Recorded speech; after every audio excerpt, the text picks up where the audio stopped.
You ask Tiger to solve. This deals with linear equations with one unknown. The final result is z equals 1 over 3. Let's solve it step by step. Simplify the expression. Simplify the arithmetic.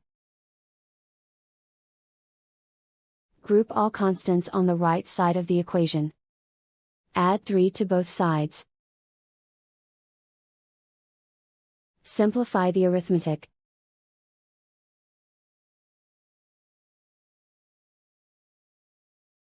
Isolate the z. Divide both sides by 9. Simplify the fraction. Find the greatest common factor of the numerator and denominator. Factor out and cancel the greatest common factor. And so the final result is z equals 1 over 3.